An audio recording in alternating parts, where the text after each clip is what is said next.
प्यारे बच्चों, आप सभी को मेरा प्यार भरा नमस्कार। आइए आज हम मैजिक माइंड की कक्षा 6 की पुस्तक मनस्वी का पठन पाठन करते हैं। आइए आज हम पाठ 18 यानी कि बेईमान साहूकार का अध्ययन करते हैं। बगदाद के खलीफा हारून राशिद की कहानियां बच्चों को बड़ी अच्छी लगती हैं। बच्चे ये कहानियां अपने बड़ों से बड़े चाव से सुनते हैं। प्रस्तुत पाठ में इन्हीं से संबंधित एक कहानी है, आइए पढ़ें।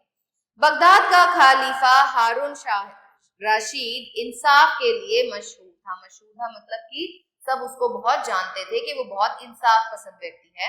उसके राज्य में सब सुखी थे। जरूरत पड़ने पर हर कोई बादशाह तक पहुंच सकता था। तो मतलब हर कोई अपनी फरियाद लेके बादशाह तक जा सकता था। वे प्रत्येक की फरियाद सुनता और न्याय करता था। उसी शहर में अली ख्वाजा नाम का एक बड़ा व्यापारी रहता था। वे बड़ा नेक और भोला भाला था। तो अली ख्वाजा कैसा आदमी था? वो एक कारोबारी था, लेकिन कारोबारी होने के बावजूद भी वे बहुत नेक था, भोला भाला था। धूर्त और चालबाज लोग उसकी नेकी का फायदा उठाते थे। नेकी मतलब जो अच्छे काम वो करता था, जो भलाई के काम वो करता था, उसका फायदा वो लोग उठाते थे। एक दिन बड़े तड़के ही उसने एक ख्वाब देखा। ख्वाब मतलब स्वप्न देखा, सपना देखा। ख्वाब में एक फकीर उसकी दुकान पर आया और कहने लगा, इतने बड़े सौदागर होकर भी तुम मक्के का हज क्यों नहीं करते? बगैर मक्के गए तुम बहिशत का आनंद कैसे लूटोगे? तुम उठो, अभी सफर की तैयारी करो। तो उसे हर तीसरे दिन 3 दिन से एक ही सपना आ रहा था कि कोई फकीर आता है उसके सपने में और उसे कहता है कि उसे हज के लिए जाना चाहिए। जब वही फकीर 3 दिन तक लगातार उसके सपने में आया तो अली ख्वाजा मक्के जाने की तैयारी में लग गया। उसने अपना सब माल बेच डाला और परदेश जाने के लिए धन इकट्ठा करने लगा। क्योंकि अब परदेश जाना था इसलिए उसको पैसे की जरूरत थी, तो उसने अपना सब सामान बेच दिया था। जाने आने का खर्च निकाल कर उसके हिसाब से उसके पास 1000 अशरफियां बाकी रह गईं। इन सब बाकी मोहरों को उसने एक बड़े घड़े में पेंदे में भर दिया। ऊपर से बहुत से जैतून भर दिए और घड़े का मुंह ढक्कन से बंद कर दिया। अब वह सोचने लगा कि ये घड़ा किसके यहाँ रखूं। तो उसके पास बची हुई अशरफियां जो थी वो उसने घड़े में डाली, ऊपर से जैतून भरे और उसे अच्छे से बंद कर दिया। लेकिन अब ये घड़ा कहाँ देकर जाए वो? उसी शहर में एक बड़ा मशहूर साहूकार रहता था जिसे अली ख्वाजा की अच्छी जान पहचान थी। उसके घर में घड़ा रखने के इरादे से दूसरे दिन सवेरे ही वह उस साहूकार के पास पहुंच गया। तो वह सोचता है कि मैं अपना घड़ा साहूकार के घर रख देता हूँ। साहूकार से मिलकर उसने कहा, मैं अभी मक्का जा रहा हूँ, वहां से लौटने में मुझे लगभग 7 वर्ष लगेंगे। तो कहता है कि मुझे वहां से आने में पूरे 7 वर्ष लग जाएंगे। मैं अपने साथ एक घड़ा लाया हूँ, आपकी कृपा हो तो मैं इसे आपके यहाँ रख दूं। साहूकार ने घड़े की ओर मुड़कर देखा और कहा, घड़ा रखना कौन सी बड़ी बात है? आप चाहे जहां अपने हाथ से उसे रख सकते हैं और जब चाहे उसे उठा सकते हैं। तो साहूकार ने उसकी इजाजत दे दी। यह सुनकर सौदागर बड़ा खुश हुआ और साहूकार की कोठरी में जाकर उसने उस घड़े को अपने हाथ से कोने में गाड़ दिया। कोठरी से बाहर आकर उसने तकलीफ की माफी चाही। थोड़े दिन बाद अन्य लोगों के साथ वह मक्के चला गया।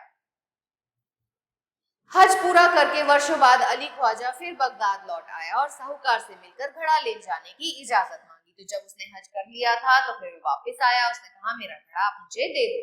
साहूकार ने बड़े प्यार से उसके गले लगाया और कहा, वर्षों बाद अपने पुराने दोस्त से मिलकर मुझे बड़ी खुशी हुई है। तो कहता है कि आपसे मिलकर मुझे बहुत आनंद की प्राप्ति हुई है। आप चाहो तो अभी कोठरी से अपना घड़ा ले जाओ। तो कहता, आपका घड़ा वही रखा है कोठरी में, आप चाहो तो उसे ले जाओ।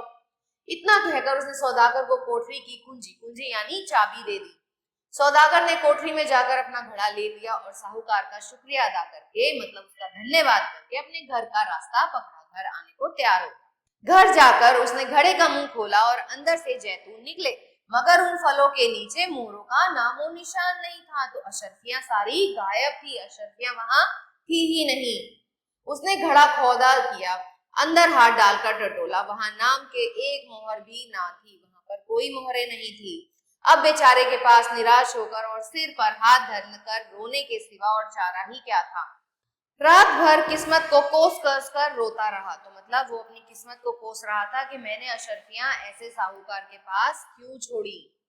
दूसरे दिन सवेरे वे फिर साहूकार के पास गया और बोला, जनाब आपकी कोठरी में मैंने घड़ा रखा था, तब उसमें 1000 अशरफियां थी। तो जाके साहूकार को सच बताता है कि घड़े में तो 1000 अशरफियां थी, पर आज उसमें एक भी मोहर दिखाई नहीं देती। मेरा ख्याल है मुझे पीछे आपके सिर पर कोई बड़ी मुसीबत आ पड़ी होगी और आपको मेरे पैसे की जरूरत पड़ी होगी। धन पड़ा रहने के बजाय आपके काम आया हो तो उसमें क्या बुराई है। मेरी अशर्फियां आज मुझे वापस मिल जाएं तो आपका एहसान मैं कभी नहीं भूलूंगा। तो वो साहूकार से जाके बड़े ही विनम्रता भाव से कहता है कि हो सकता है आपको कभी पैसे की जरूरत पड़ी हो और आपने मेरी अशर्फियां इस्तेमाल कर ली, तो अच्छी बात है कि आपने कठिनाई में मेरी चीज का प्रयोग किया, लेकिन अब मुझे अपने अशर्फियों की जरूरत है, कृपा करके आप मुझे वे दे दें। यह सुनकर साहूकार के तेवर बदल गए। साहूकार को गुस्सा आ गया।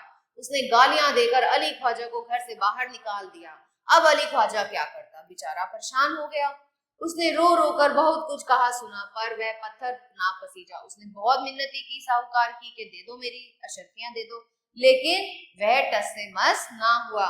आखिर अली ख्वाजा ने खाजी के पास फरियाद की, लेकिन कुछ सबूत ना होने से काजी कोई फैसला ना दे सका। तो वो गया था, काजी के पास गया, लेकिन सबूत ही नहीं था। तो सबूत ना होने पर काजी भी कुछ नहीं कर पाया। फिर भी उसने हिम्मत ना हारी। दूसरे दिन वह अपना घड़ा लेकर खलीफा के पास न्याय मांगने गया। तो वो खलीफा के पास गया। खलीफा के सामने जब अली ख्वाजा अपना सब हाल बता चुका तो खलीफा ने साहूकार को बुला भेजा। साहूकार आया तो पूछने पर उसने अशर्फियों से साफ इनकार कर दिया। साहूकार ने कहा, नहीं, मैंने तो देखी ही नहीं। खलीफा यह देखकर सोच में पड़ गया। अली ख्वाजा के पास कोई सबूत तो था नहीं, अब फैसला हो तो कैसे। उस दिन खलीफा ने अली ख्वाजा और साहूकार दोनों को घर जाने को कहा। कई दिन हो गए। सारे बगदाद में अली ख्वाजा और उसकी अशर्फियों का किस्सा मशहूर हो गया, सबको पता चल गया। खलीफा का कायदा था कि रात को वह भेष बदलकर, मतलब अपना रंग रूप बदलकर, अपनी प्रजा का हाल जानने के लिए गलियों में घुमा करता था। इसी तरह एक रात फिरते फिरते वह एक गली में पहुंचा तो कुछ लड़के वहां खेल रहे थे। खलीफा एक टूटी सी दीवार के पीछे खड़ा होकर उनका तमाशा देखने लगा कि बच्चे क्या खेल खेल रहे हैं। एक लड़का काजी बना, एक अली ख्वाजा और एक मशहूर साहूकार बना। अली ख्वाजा अशर्फियों का मुकदमा काजी के सामने लाया। उसके पास एक छोटा सा घड़ा भी था। नकली काजी ने मुकदमा सुनकर घड़ा देखा और पास खड़े हुए एक नकली चपरासी से कहा, जाओ शहर के जैतून के मशहूर व्यापारियों को बुला लाओ। चपरासी जाकर कुछ लड़कों को बुला लाया। ये लड़के जैतून के व्यापारी बने थे। तो लड़के यहाँ पर क्या कर रहे थे, नाटक खेल रहे थे, जिसमें एक बना था अली ख्वाजा, एक बना था काजी और तीसरा बना था साहूकार। नकली काजी ने उसकी तरफ देखा और कहा, तुम तो जैतून के बड़े व्यापारी हो, इस घड़ी में जो जैतून है उसे देखकर बताओ ये कब के हैं। नकली व्यापारियों ने घड़े में देखा, कुछ सूंघकर बोले, ये ज्यादा से ज्यादा 7-8 महीने पुराने हैं, क्योंकि उन्हें यह पता आसानी से चल जाता था कि जैतून कितने पुराने हैं। काजी साहूकार से बोला, अली ख्वाजा को हज पर गए हुए 7 वर्ष हुए, यह कैसे हो सकता है कि उसके घड़े में जैतून 7 ही महीने पुराने हो। इससे मालूम होता है कि अशर्फियां निकालकर तुमने ताजे जैतून इस घड़े में भर दिए। खलीफा नकली काजी का फैसला सुनकर दंग रह गया। तो उसे पता चल गया कि उसे अब न्याय कैसे करना है। उसे अब समझ आ गया था कि साहूकार को कैसे पकड़ा जा सकता है। दूसरे दिन उसने अली ख्वाजा के मुकदमे का फैसला उसी तरह कर दिया। तो यह कहानी कहाँ से ली गई है बच्चों, ये संकलित है। और आइए इसके शब्दार्थ देखते हैं। मशहूर यानी प्रसिद्ध, नेकी अच्छाई, ख्वाब मतलब स्वप्न, हज तीर्थ यात्रा, बहिशत मतलब स्वर्ग, पेंदा निचला भाग, पूंजी का अर्थ होता है चाबी, शुक्रिया अदा करना, धन्यवाद देना, रास्ता पकड़ना यानी चल पड़ना, नामो निशान ठौर ठिकाना, सिर पर हाथ धरकर रोना मतलब निराश हो जाना, किस्मत को कोसना, भाग्य को भला बुरा कहना, एहसास यानी उपकार, तेवर बदलना यानी गुस्सा होना, पसीजना यानी पिघलना, हिम्मत ना हारना, साहस रखना। किस्सा का अर्थ होता है बच्चों कहानी। जैतून एक फल जो खाया जाता है और जिसके बीजों से तेल निकाला जाता है। दंग रह जाना यानी आश्चर्यचकित हो जाना। आइए बच्चों इसके मौखिक प्रश्न देखते हैं। अली से सपने में किसने बात की थी? एक संत ने या एक फकीर ने। फकीर अली ख्वाजा के सपने में कितने दिन आया? 3 दिन आया। अली ने अशर्फियों के ऊपर क्या रखा? जैतून। घड़े में कितनी मोहरें थी? 1000 अशर्फियां। अली ख्वाजा का फैसला किसने किया? खलीफा ने। लिखित प्रश्न, व्यापारी का नाम क्या था? व्यापारी का नाम बताओ जल्दी से, क्या था? अली ख्वाजा। अली ख्वाजा कहाँ जाने की तैयारी कर रहा था? मक्का। घड़े में अशरफियां कितनी थी? 1000। रात के समय शहर में घुमा करता था, कौन घुमा करता था? खलीफा। निम्नलिखित को सुमेल कीजिए। निम्नलिखित को सुमेल कीजिए। हारून राशिद खलीफा, अली ख्वाजा व्यापारी, सौदागर बेईमान, घड़े में जैतून के पत्ते, मक्का तीर्थ स्थान। सही वाक्य पर सही का और असत्य वाक्य पर गलत का निशान लगाइए। हारून राशिद बगदाद का राजा था, बिल्कुल सही। हारून राशिद हज की यात्रा पर जा रहा था, नहीं। अली ख्वाजा जा रहा था। अली ख्वाजा ने अपना घड़ा साहूकार के घर रख दिया, बिल्कुल सही। अली ख्वाजा के घड़े में 1000 अशरफियां थी, ये भी सही है। साहूकार ने अशरफियां निकाल ली थी, ये भी सही है। रिक्त स्थानों की पूर्ति कीजिए। जब वह फकीर 3 दिन तक लगातार उसके सपने में आया तो अली ख्वाजा मक्का जाने के लिए तैयारी में लग गया। बरसों बाद अपने पुराने दोस्त से मिलकर मुझे बहुत खुशी हुई है।